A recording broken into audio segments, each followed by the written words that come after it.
Uy, mga minamahal, meron ako sa inyong ipapakita. Yan oh. Oh. Ano nakalagay dyan? Decoded.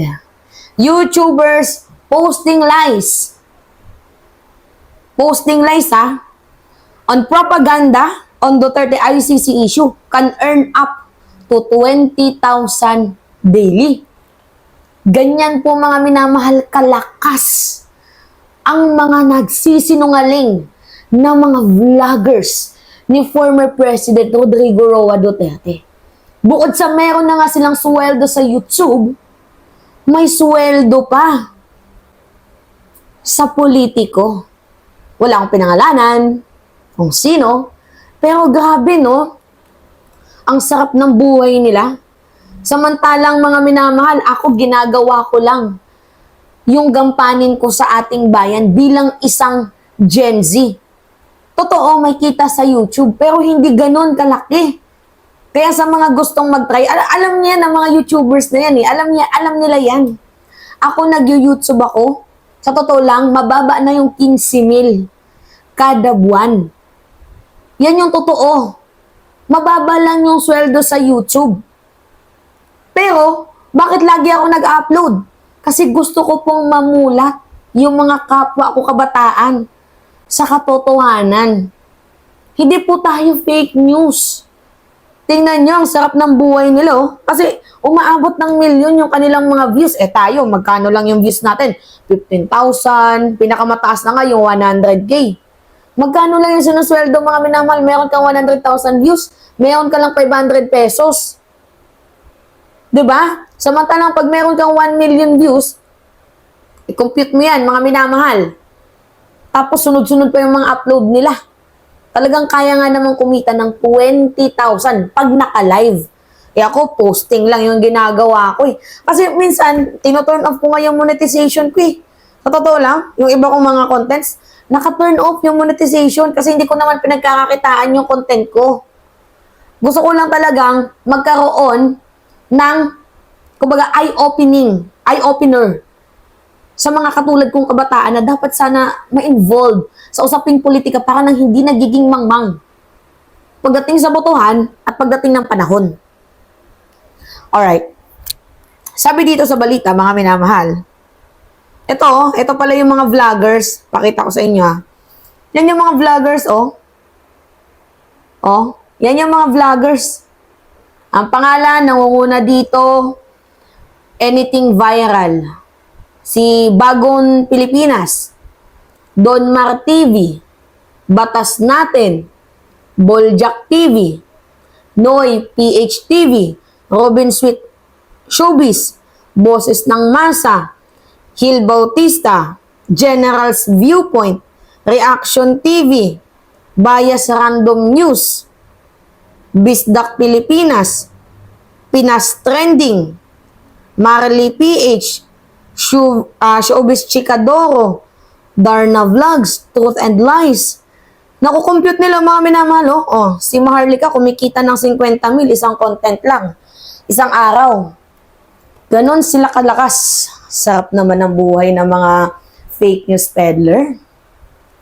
Ang sarap naman ng buhay nila. Nag-fake news ka lang, kumita ka pa. 'Di ba?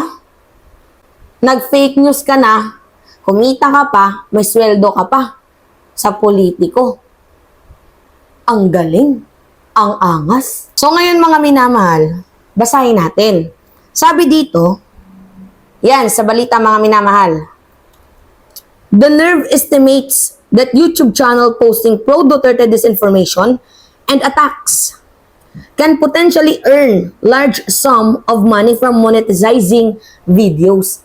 Yan yung mga sikat na mga vloggers na umaabot ng 500,000 yung kanilang subscriber, mga minamahal. Malaki talaga yung kinikita nila. Eh ako maliit lang, small time lang tayo. Tapos hindi pa natin ino-on yung monetization. Gawa nga po mga minamahal ng ba't pa natin kailangang i-on? Ba't natin kailangan pagkakitaan yung videos natin? 'Di ba? Mayroon siguro iba, siguro ino-on nila yung monetization nila. Kanya-kanya namang presensya, point of view yan. sa mga content creators. Pero mostly, kahit i-check nyo yung videos ko, hindi naka-on yung monetization kasi yung iba kong videos, hindi ko naman ginawa para pagkakitaan. Ganun po tayo kalinis. Sabi dito, news that Rodrigo Duterte was arrested over a warrant issued by the International Criminal Court sent Filipinos into a frenzy, especially online. The arrest, which happened on the morning of March 11, was welcomed by critics of his war on drug but protested by his loyal supporters. Mga loyal supporters pala to, mga minamahal, ang mga nagpapakalat ng fake news na kumikita ng 20,000 daily. Sana all, ano? So, a flood of false claims followed, prompting various fact-check from News Random and journalists. On the other hand, pro-Duterte user exploited paid ads, entertainment network, and copy-paste attack to show their support for the former president. Alam niyo, ito yung napansin ko eh. Once na mayroong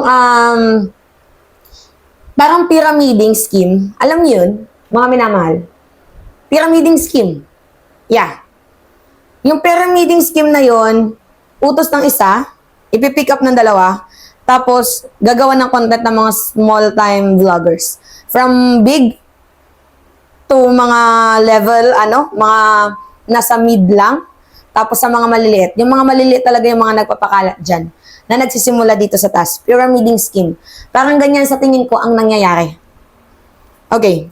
Sabi pa dito, Duterte-related content also spiked in the video platform in the first week since the arrest. Over 1,600 YouTube channels shared total of 3,000 videos mentioning the former president.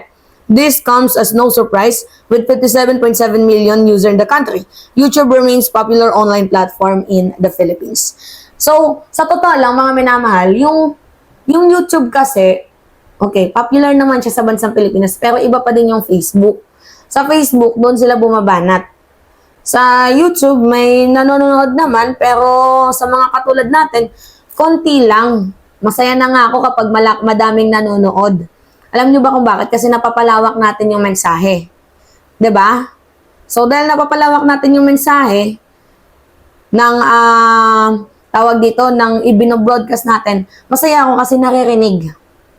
'Di ba? Ng ibang mga Pilipino, especially ng mga kabataan, mga minamahal, na ganito pala yung nangyayari. Yung tunay na nangyayari. 'Di ba, nang hindi tayo inuutusan ng galing sa iba. Alam niyo yan, kasi kapag ikaw ay nagko-content ka, dapat wala kang amo. Kasi makikita niyo yung content ng ibang mga content creator, pare-parehas. Bakit pare-parehas, mga minamahal? Sige nga, bakit pare-parehas ang content nila? Kasi meron silang sinusunod na amo. Tayo wala, random nga yung content natin kahit sino lang. Kung sino yung makita natin, binabatikos natin. Kung sino yung dapat, karapat-dapat. Diba? Tinitira natin. Pag tama, tirahin. I mean, pag mali, tirahin. Pag tama, purihin. Ganun po tayo. So, ang saya pala nila, no? Na maging fake news peddler, double income. Income sa politiko, tapos income sa YouTube. Umaabot ng 20,000 daily. Sana all. Alright, mga minamahal, yun po. Kayo ano masasabi ninyo? Anyway, it's me again, Alicia nyo. At nagbabalik ulit para sa ating panibagong video.